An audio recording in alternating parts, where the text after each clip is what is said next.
issue on the Huduma Namba, which will be read by my colleagues here.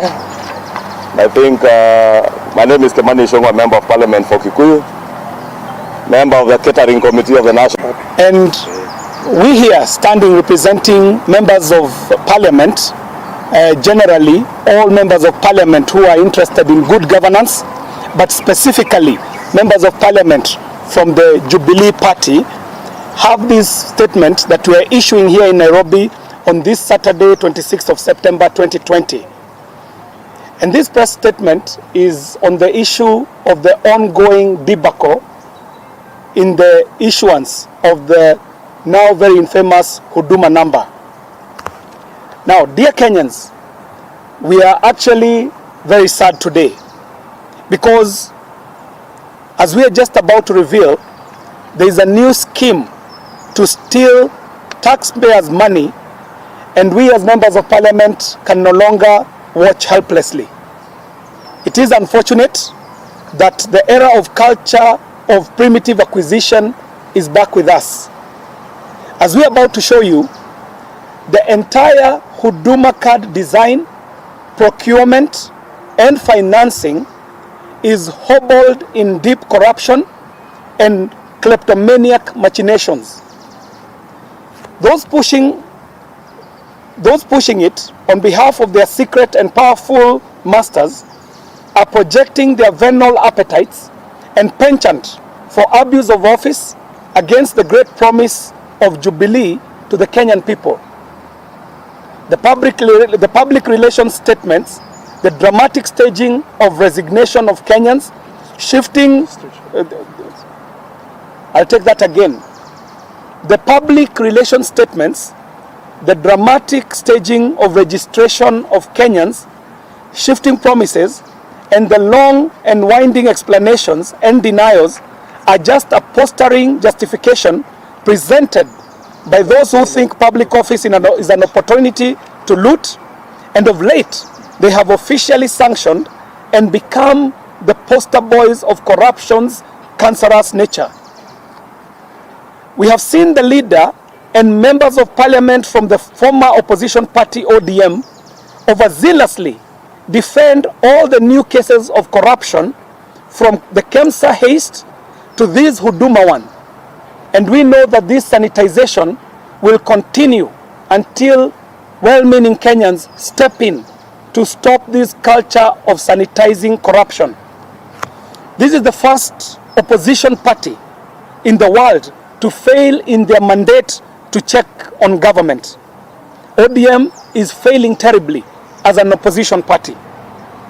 We shall not, as members of Parliament, fail in our duty to point out and speak out against looting of the very resources that we have been mandated by the people to oversight and superintend on their behalf.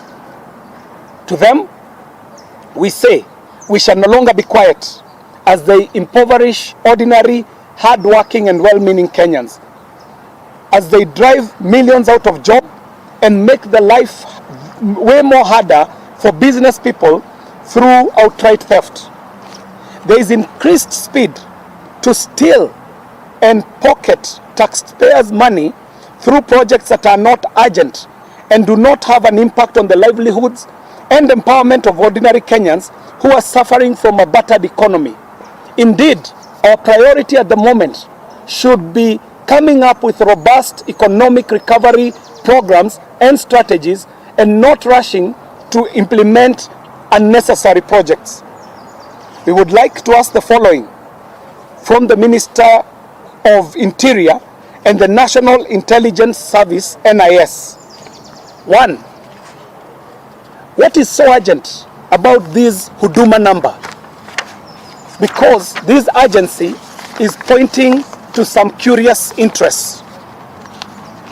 Why is its procurement being done secretly and not in open, transparent and accountable manner as is demanded by our Constitution and our procurement laws?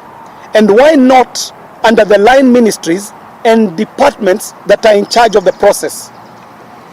We would like to ask, What is the rush to pay over 7 billion Kenya shillings to a shadowy foreign company through secret and hidden procurement? We are asking, how did Kenya settle on Malbaga High-Tech International, also known as Malbaga ID Services, GmbH? Kenyans, through us, are very keen to know what was Mr. Matthias Karl Koller and Mr. H. Karashani doing with the NIS technical team in Nairobi in a 5-star hotel where they have been holed up for a week between this 5-star hotel and the NIS headquarters for a whole week.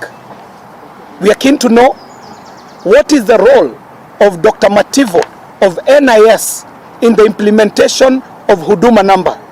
Specifically, what are his duties as the Huduma project director? Kenyans want to know who paid for Lufthansa flight costs and consequent VVIP protection, and why did the two mercenaries get a dramatic transfer to a 5-star hotel upon arrival? To demonstrate the seriousness of the project, the roads were cleared for the economic saboteurs and bandits who have been flown in to complete the fraud, and elite bodyguards have been allocated to guard them for their 5-day stay in this country. We are asking, what was discussed during the Friday 11th September 2020 meeting and the Monday 14th September 2020 meeting? We want to know, why is the Huduma project being moved from the Ministry of Interior to NIS? And remember, previously, this data collection exercise should have actually been sitting under the Ministry of ICT. Yet, we have new data laws that these members of parliament have been part of crafting. I sat on the Committee of Information, Communication and Innovation, and I do know very well what these data laws mean to this country. We would like to know, why is this Huduma project being moved from the Ministry of Interior to NIS, yet we have new data laws in Kenya that place all data on the shoulders of a data commissioner in a data commission under the Ministry of ICT. We are asking, is this in line with the unfortunate trend of the militarization of Kenyan institutions? And is the Ministry of ICT now a ministry or even a department under the security organs? Now that the Ministry of Interior has told us that companies involved are 100% Kenyans, which was very curious because no one had even asked, can they publish the CR12 shareholding documents of these companies and make full disclosure on the ownership of this shadowy company, Malba High-Tech International? We would also call upon people like the LSK to help us lift the veil so that we are able to see who are these individuals behind this very shadowy company.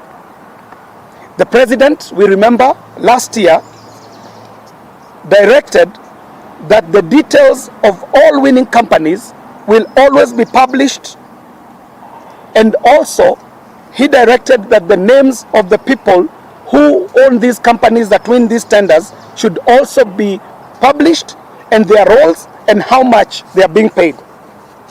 The president has previously said that this should happen even for the KEMSA haste.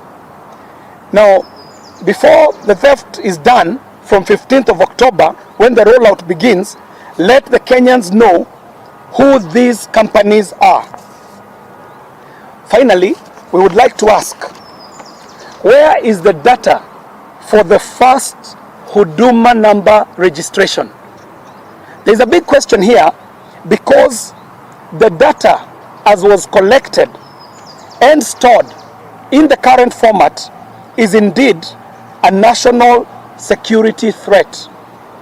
We understand that this is very sensitive data of individuals that is being collected, and it is not your usual collection of data. We are talking about biodata. How it is stored becomes an issue of national security concern, because anyone who would hack into this data and be able to access it can use it for any malicious use. Now from this, we are asking and demanding the following. Mheshimiwa, kindly take it on from here. Thank you, Mheshimiwa. So I'm continuing from there. From the foregoing, we demand the following. The immediate publication of the joint agreement signed between Kenya and Mahalbara High Tech International, the immediate opening up of the secret Paso Center site to all members of Parliament, the appointees and the data experts for scrutiny. We understand the election data is being illegally processed and reorganized here. It should not be lost on Kenyans that during the infamous Lamada meetings, other than the intention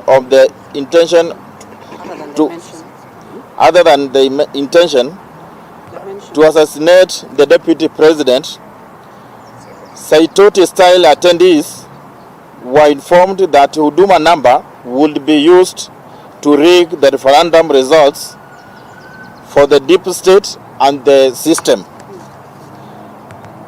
The immediate publication of the data from the first registration process, we also demand and expressly caution the NIS not to participate in paying out an illegality. Ministry of Interior and ICT should also ensure that does not happen. We would also like to remind all the state officers that it does not matter how long it takes.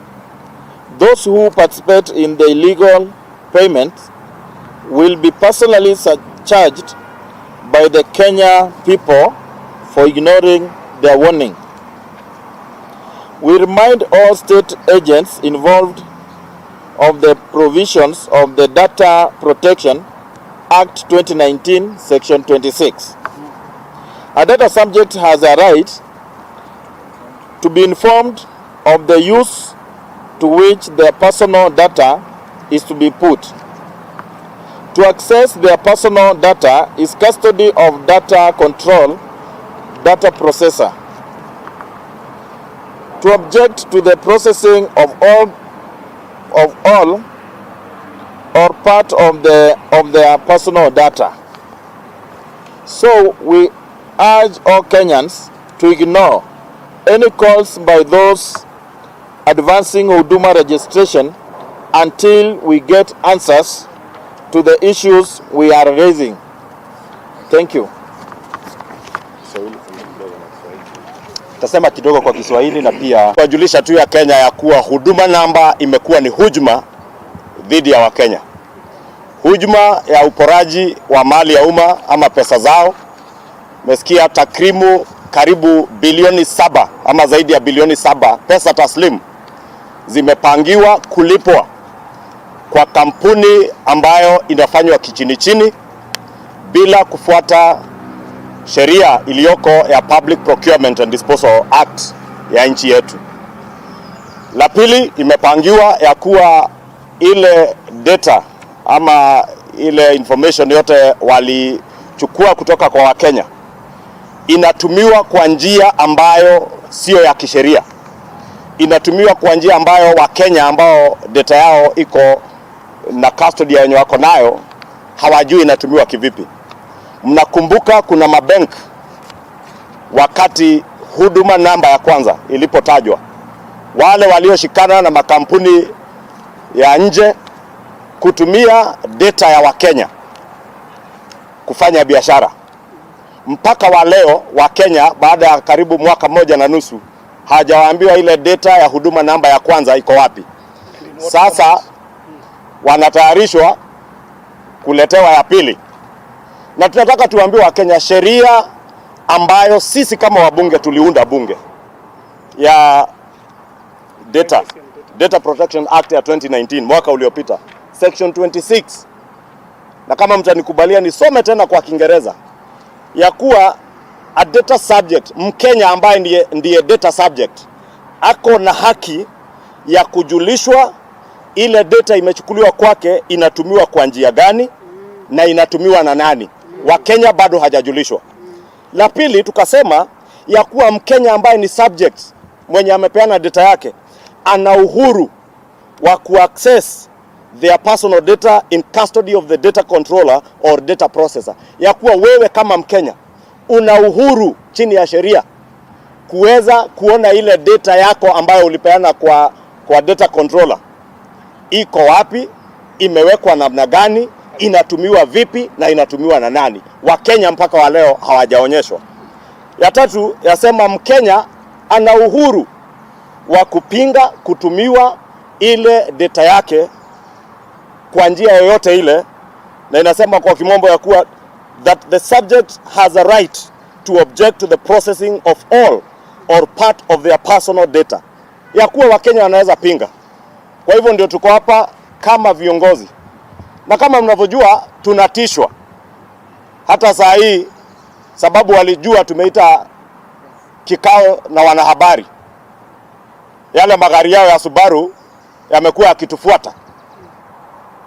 Wajue tunakuja kusema nini juu ya hii hujuma dhidi ya Wakenya. Lakini tunataka tuwaambie hatutishwi, hatutatishika kusema ukweli, kunena mambo yalivyo. Wawe ni deep state, wawe ni system, fedha sio za system, fedha sio za deep state, fedha ni pesa za Wakenya. Ile data ni data ya Wakenya. Kwa hivyo wasitishe watu. And we want to say and urge Kenyans that this is the time to institute civil disobedience against Huduma Namba. Because it is your right, it is your data, it is your personal data. Walikuja kwangu, walikagua na kuhesabu mpaka nguruwe na kuku zangu. Sasa wale wenye mabenki wanafanya nini na nguruwe na kuku zangu? Hiyo data ndio unasikia Paso Center wanatumia sasa kuiunganisha kuibia Wakenya hujuma nyingine venye watawaibia hii mambo ya referendum ambayo tunashinikizwa. And that is why we have maintained and we continue to maintain our priorities as a country should be economic recovery and how to put back the livelihoods of millions of Kenyans who are out of jobs, who have no food, millions whose houses were demolished in Kariobangi, Kayole, their business was destroyed in Gikomba, those living along the river, Nyamakima, wale walibomolewa manyumba kwa riverbanks huko Ruai. Hayo ndio mambo muhimu kwa Wakenya. Hii mbio ambayo mnaona ikisukumiwa hii Huduma Namba ni mbio ambayo ni mbio ya wizi. Muliona KEMSA COVID haste, tuliambiwa ni emergency. Ilikuwa emergency gani? Na tulijua COVID-19 imo. Ilikuwa Uchina kutoka mwezi wa 10. We were still doing business na serikali ya Uchina and the rest of the world. Tulijua COVID-19 yaja hapa. Lakini lazima ingefanywa hiyo emergency ili wapate nafasi ya uporaji. Hii mbio unaona sasa ni mbio tena ingine ya huduma, ile bilioni 7 na zaidi ziende. Zile za kwanza zilishaenda. La mwisho, Mheshimiwa Dindi amesema wengi wetu tulitolewa tukangatiliwa kwa makamati za bunge. Sababu mtu kama Mheshimiwa KJ because of his professional training ana ujuzi wa mambo ya data processing. Hawataki watu ambao wana ujuzi kwa kamati za bunge. Mimi mwenyewe mnajua nilitolewa kama mwenyekiti wa kamati ya budget. One of the issues that I stood very firmly against is further allocation of resources to Huduma Namba without accountability on what happened to the money that was first allocated to the first process. La pili ni pesa za referendum. Kuweka mguu chini kusema sio muhimu, tukimbilie kufukuza watu na mambo ya referendum, watu wako na njaa. Hayo ndio mambo hawataki yasemwe, lakini tumesema tutayasema. Mfanye chenye mtafanya, mshike wenye mtashika. Ile mipango yote mko nayo tunajua. Hata haya mambo ya hawa mamluki venye walikuja tunajua. Mahali waliishi kwa hoteli tunajua, tumewaambia walikutana na nani, siku gani, yale waliongea waambie wa Kenya. Sababu Hustler Nation iko kila kona ya hiyo kitu wanaita deep state na hizo system zao. Hustler Nation iko humo na wanaendelea kutujulisha. Na niwapongeze wa Kenya wote na waendelee kutotishwa na wasikubali hata kidogo data yao itumiwe kuwafanyia hujuma ya kuwaibia pesa ama kuwaibia haki yao ya kuchagua viongozi ambao wanataka ama kupiga kura kwa kura ya maoni venye wanataka. Asanteni.